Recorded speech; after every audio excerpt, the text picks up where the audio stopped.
Sveiki, mėly žiūrovai, mano vardas Karolis, o jūs žiūrite laidą Ant dviejų ratų. Čia aš jums pristatysiu pačius įvairiausius motociklus, kuriuos galite susitikti Lietuvos keliuose, supažindinti su įdomiais žmonėmis ir viskuom, kas susiję su motociklizmu. Šiandienos laidos svečias yra labai gerai žinomo gamintojo, kurio dar laidoje neturėjome, kūrinys. Ir tai yra Yamaha Tracer 9 GT.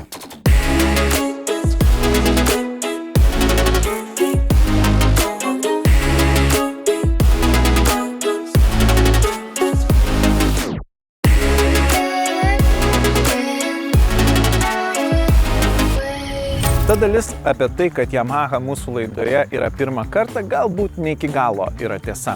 Mat praeitais metais, kai pasibaigė laidos sezonas, turėjau progą išbandyti Yamaha MT-09 gatvinį motociklą su automatinė pavarų dėže. Ta video galite rasti laidos Facebook paskyroje arba ant2.lt. Beje, tą motociklą su šiuo siejo ta pati 3 cilindrų širdis.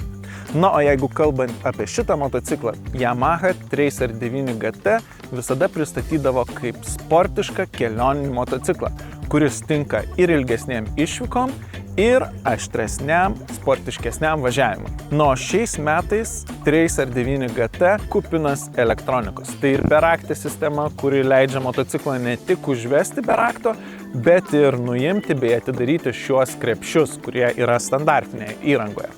Taip pat turi lazerinius žibintus, kurie reaguodami į motociklo pasvirimo kampą šviečia kitaip, išlaikydami visada tiesų spinduliu.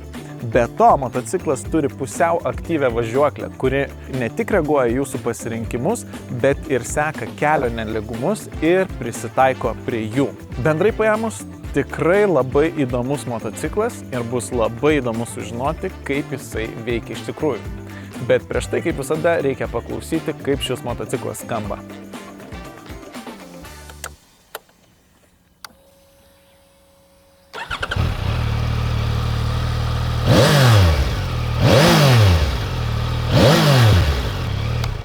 Kaip ir galima tikėtis 3 cilindrų varikliui, skamba puikiai.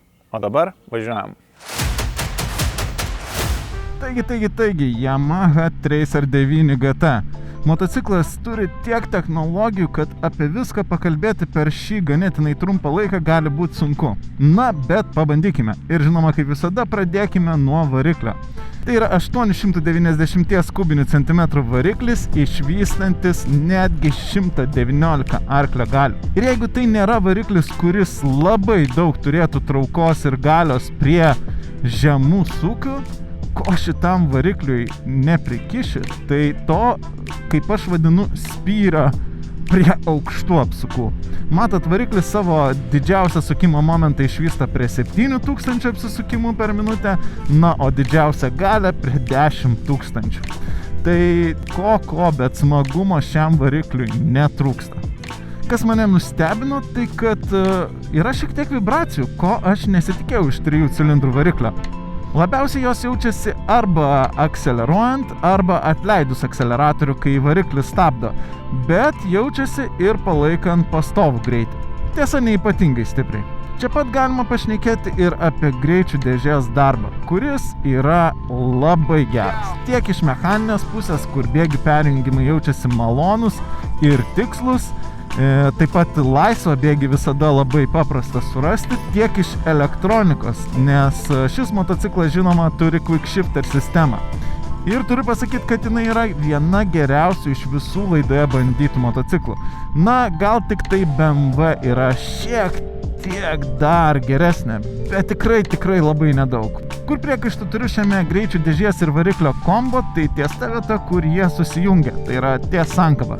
Sankabos sukibimo zona yra ganėtinai siaura ir jinai labai kimbanti, tad nėra lengva moduliuoti sankabą pajudant iš vietos. Šioje vietoje visada šneku ir apie akceleratorių, kuris čia yra be abejo elektra valdomas ir turiu pasakyti, jokių priekaištų jam neturiu. Tikrai labai tiksliai veikiantis akceleratorius. Vienas malonumas. Toks motociklas neabejotinai turi ir važiavimo režimus, kurių viso yra netgi 5. Tai yra Sport, Street, Rain ir 2 visiškai vartotojo pasirenkami režimai, kuriuos galite nusistatyti taip, kaip jūs norite. Įdomu tik tai, kad tiek street ir sport režimas lygiai taip pat gali reguliuotis ir aš tai parodysiu šiek tiek vėliau. Režimai lengvai keičiasi šiuo mygtuku, tiesiog paspaudžiate ir štai čia pasikeičia. Kadangi, kaip matote, kelias yra šlapias ir šiek tiek lynoja šiandien, tai yra puikia proga išbandyti rain režimą, kurį aš dabar ir įsijungęs ir jis tikrai labai stipriai sušvelnina akceleratoriaus darbą.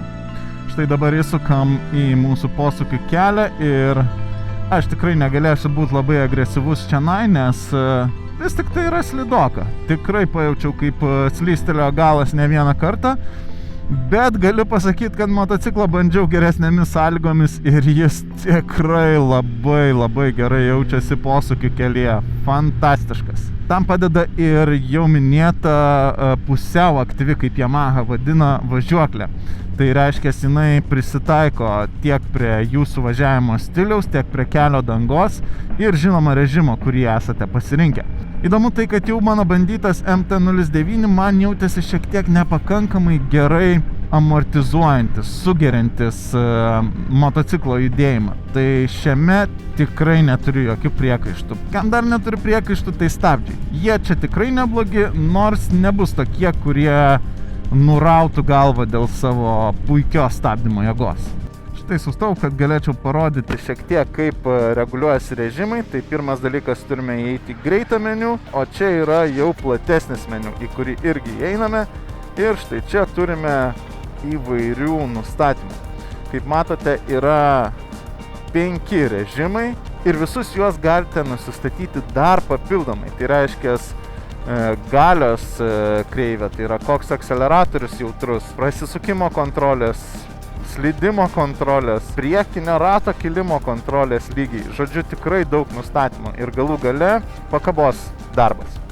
Vienintelis dalykas, ko aš norėčiau, kad galios kreivė būtų atskirta nuo stabdymo varikliu, nes dabar atrodo, kad jeigu pasirenki agresyvų akceleratorių, turi ir labai agresyvų stabdymą varikliu. Ir aš visai norėčiau, kad šie 2 dalykai būtų išskirti.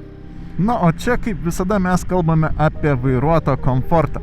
Ir aš galbūt šiek tiek klaidingai tikėjausi, kad jausmas ant šio motociklo bus panašesnis į Adventure, bet iš tikrųjų čia labiau jaučiuosi kaip ant street motociklo.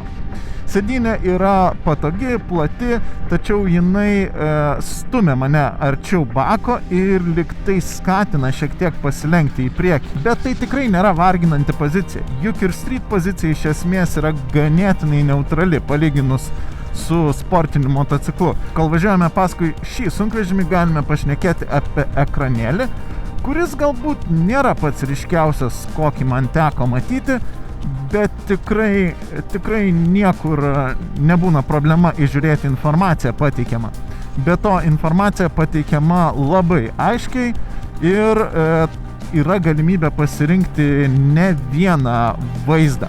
Nu, išvaizda keičiama įeinant į greitą meniu ir štai čia turime temų pasirinkimą ir tada tiesiog spaudžiame į viršų ir keičiame vaizdus. Tame pačiame greitame meniu galime keisti ir rankenėlių šildymą. Beje, kalbant apie jį, mes turime čia 3 padėtis, bet jeigu nueisite į tą meniu, kurį prieš tai rodžiau, kai kalbėjau apie sportinių režimų įvairius nustatymus, jūs galėtumėt nueiti ir pasirinkti, ką kiekviena pozicija reiškia. Žodžiu, yra labai daug variantų nusistatyti ir pritaikyti motociklą savo. Prie vairuotojo komforto šnekam ir apie veidrodėlius, kurie čia tikrai visai neblogi ir tos vibracijos į juos nepersiduoda. Tai man visai patinka. Dar vienas dalykas, kuris reguliuojasi tame greitame meniu, stikliukas, pažiūrėkite, aukštyn, žemyn. Wow, labai gerai. Nežinau, ar būtina, bet gerai. Prie stikliuko mes dar grįšime, o dabar, kadangi priartėjame prie miesto ribos, pabandysime, kaip motociklas akceleruoja. Štai antras bėgis 20 km/h, šiek tiek žemokai. Čia motociklas nėra labai galingas, na, bet pabandykime. Štai 20, gazas dugnas.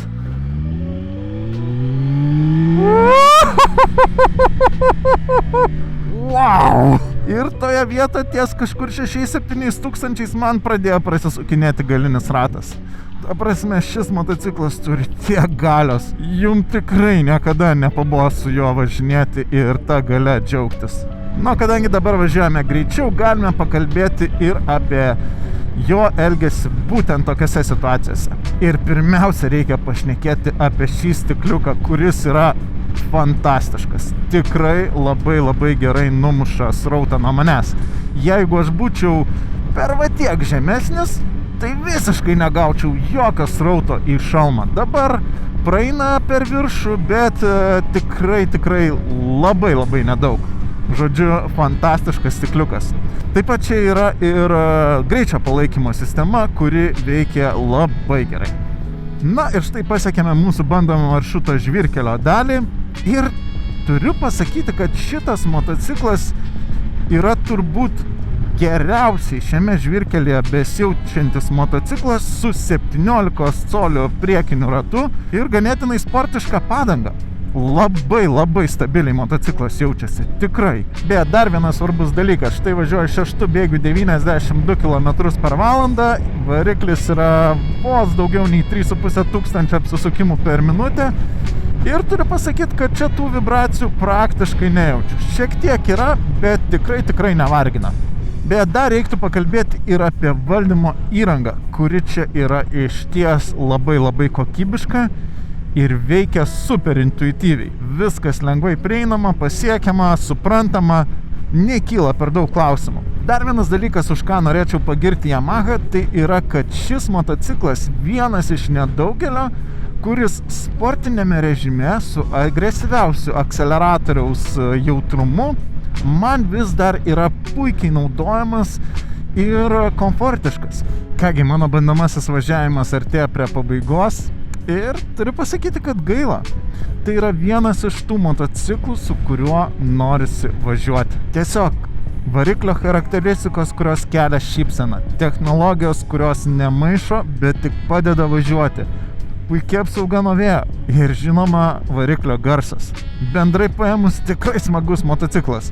Trūkumai šiame motocikle irgi nelabai dideli. Labiau tokie, kurių reikia akylai ieškoti. Bandydamas motociklą nuvažiavau 55 km nuo kolonėlės iki kolonėlės ir sunaudau 2,86 litro degalų, kas mano vidutinės sąnaudas padarė lygias 5,2 litro 100 km.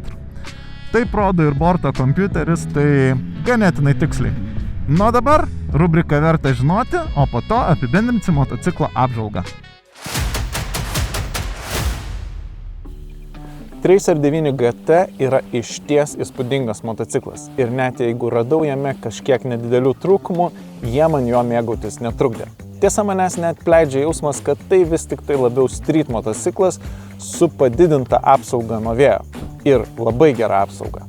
Tai aišku leidžia mėgautis kelionėmis, bet vis tik tai jis nėra toksai patogus kaip koks, sakykime, adventure ar labiau touring motociklas. Bet tai tik tai mano nuomonė. Kaip visada sakau, visus jūs dominančius motociklus išbandykite patys. Šioje laidoje tiek, likite sveiki ir saugus kelyje, o mes pasimatysime jau po savaitės. Iki! Laidos vedėjo saugumu ir komfortu rūpinasi Rūka ir Schubert, už kuriuos dėkojame K-Moto.